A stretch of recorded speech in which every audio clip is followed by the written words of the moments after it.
wahai para ustadz, wahai para kiai, wahai para habaib, sudahkah kalian menghidupkan Islam? Sudahkah kalian menghidupkan dakwah? Sudahkah kalian menghidupkan agama? Sudahkah kalian ikhlas? Sudahkah kalian insaf? Sudahkah kalian jadikan aku sebagai tujuan kalian? Atau sebaliknya, kalian bukan menghidupkan Islam, tapi kalian cari hidup dalam Islam. Kalian bukan menghidupkan dakwah, kalian cari hidup dalam dakwah.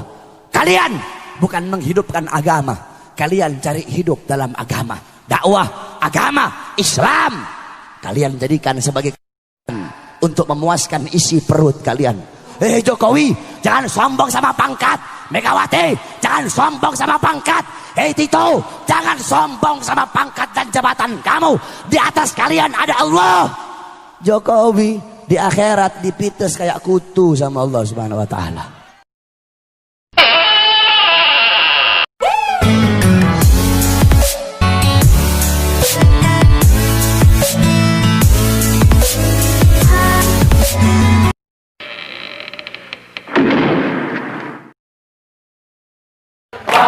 Kita bebas, maju terus, pantang mundur, lewatlah kaki.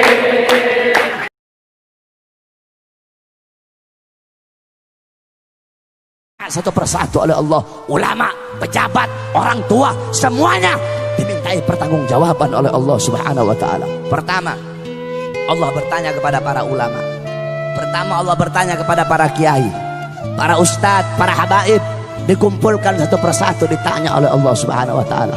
Wahai para ustadz, wahai para kiai, wahai para habaib, sudahkah kalian menghidupkan Islam? Sudahkah kalian menghidupkan dakwah? Sudahkah kalian menghidupkan agama? Sudahkah kalian ikhlas? Sudahkah kalian insaf? Sudahkah kalian jadikan aku sebagai tujuan kalian? Atau sebaliknya, kalian bukan menghidupkan Islam, tapi kalian cari hidup dalam Islam. Kalian bukan menghidupkan dakwah, kalian cari hidup dalam dakwah. Kalian bukan menghidupkan agama, kalian cari hidup dalam agama.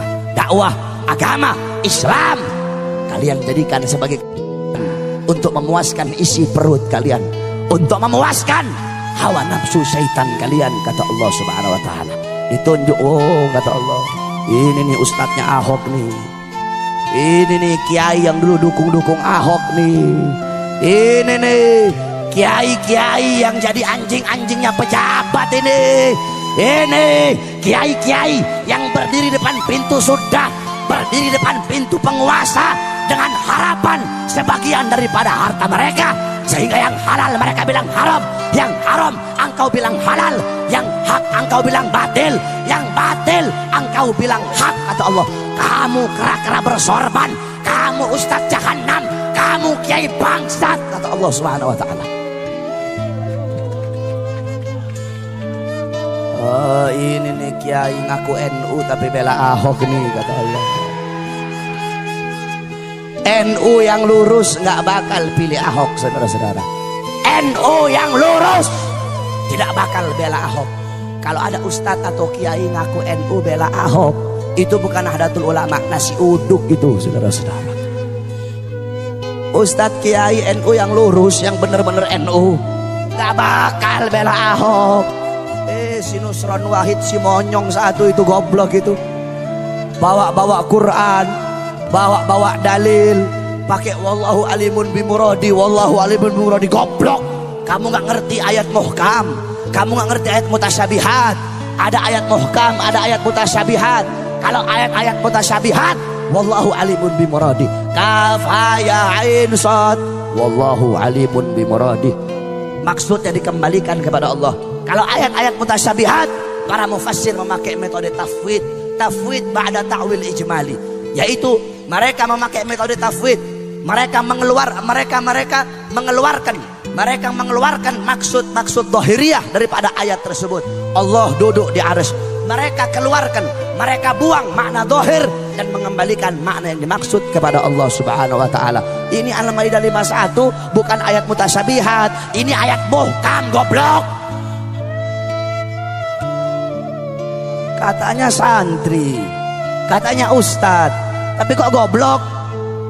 Kebanyakan makan uang Cina, kebanyakan makan uang pejabat, kebanyakan makan duit haram, otaknya jadi goblok. Saya nggak heran kalau ada orang Cina, orang Kristen bela Ahok, saya nggak heran. Kalau kata santri huwa humahum, nggak heran. Yang saya heran kalau ada orang Islam bela Ahok, itu yang saya heran. Kalau ada orang Islam mati-matian bela Ahok, berarti itu orang lebih bangsat dari Ahok, saudara-saudara. Apalagi ada ustadz, ada kiai pakai sorban bela Ahok, jual dalil.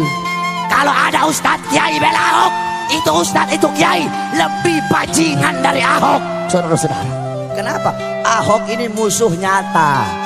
Nah ini kera-kera bersorban ini yang ngebela Ahok, ini musuh-musuh dalam selimut ini, saudara-saudara. Kamu tahu, andaikan saudara-saudara, ini ustadz-ustadz yang bela Ahok nih, andaikan nih Ahok dan sekutunya menang nih, yang bakal diusir, yang bakal diusir, dibunuh duluan ini ustadz-ustadz yang didukung dia. Kenapa? Bangsa kamu sendiri aja kamu khianati, apalagi kita, kata Ahok. Rakyat kamu sendiri aja kamu khianati, apalagi kita, kata Ahok. Makanya tobat kalian, ustadz-ustadz gara-gara bersorban dukung Ahok, tobat kamu, tobat. Kenapa kamu takut gak makan? Kalau nggak dukung Ahok takut gak dapat makan? Iya. Pakai cium tangan lagi sama pejabat itu ustadz, cium tangan sama Mak Banteng. Tahu Mak Banteng? Tahu? Ibu-ibu tahu? Siapa? Gak usah takut, siapa? Megawati. Apain takut-takut? Gak usah takut-takut. Pejabat-pejabat pusat sekarang itu kebanyakan saking bela mati-matian si Ahok, sampai para ustadz, para kiai, para habaib dikriminalisasi. Habib Rizik mau dimasukkan penjara. Para ustadz, para kiai, para habaib mau dibungkam mulutnya masing-masing, diancam, difitnah, dicaci maki. Disangkanya kami para habaib takut kali. Hei pejabat, hei aparat, kami para habaib, kami bukan pecundang, kami bukan penakut, kami tidak akan pernah mundur walaupun satu langkah. Di dalam tubuhnya kami mengalir darah keberanian, dalam tubuh kami mengalir darah-darah pejuang. Kami punya kakek-kakek udah biasa dibunuh, kakek-kakek kami biasa dicaci maki, kakek-kakek kami biasa dipenjara. Kami punya kakek Sayyidina Ali bin Abi Thalib difitnah, dicaci maki di mimbar-mimbar sampai beliau dibunuh. Beliau dibunuh. Kenapa beliau dibunuh? Beliau dibunuh karena beliau dengan lantang menyuarakan kebenaran melawan para pejabat-pejabat yang zalim, saudara-saudara. Kami punya datuk Sayyidina Hasan bin Ali, beliau wafat diracun. Diracun. Kenapa beliau mati diracun? Beliau mati diracun, beliau dibunuh karena beliau dengan lantang menyuarakan kebenaran melawan para pemerintah-pemerintah yang zalim. Kami punya kakek Sayyidina Husain bin Ali, Husain bin Fatimah binti Rasulullah. Beliau wafat dibunuh, dipenggal kepalanya, saudara-saudara. Terpisah kepala dengan jasadnya. Kenapa beliau dibunuh? Beliau dibunuh karena beliau dengan lantang menyuarakan kebenaran melawan para pemerintah yang zalim. Darah-darah beliau mengalir di dalam tubuhnya kami para habaib. Maka kami akan tetap tegak berdiri menantang segala macam kezaliman. Kami tidak akan tunduk. Kami tidak akan tunduk kepada maksiat, tidak akan tunduk kepada mungkarat, tidak akan tunduk kepada dolalat, tidak akan tunduk kepada sayyiat, tidak akan tunduk kepada mukhalafat. Semakin kalian bungkam mulut kami, semakin kalian bungkam mulut kami akan semakin meneriakkan kebenaran, saudara-saudara. Jikalau kalian maju satu langkah untuk melawan para ulama kami, maju satu langkah untuk melawan para kiai kami, maju satu langkah untuk melawan para habaib kami, maka kami umat Islam, kami para santri maju 1000 langkah untuk melawan kalian. Allahu Akbar. Jangan macam-macam kamu sama santri, sama ulama. Indonesia, tanah Indonesia telah dicuci dengan darah para ulama, dicuci dengan darah para santri, dicuci dengan darah para pahlawan. Kalian duduk petentang-petenteng, ngambil manisnya doang, pakai sok-sokan lagi memusuhin para ulama. Jangan sombong sama pangkat kamu. Jokowi, jangan sombong sama pangkat. Megawati, jangan sombong sama pangkat. Tito, jangan sombong sama pangkat dan jabatan kamu. Di atas kalian ada Allah.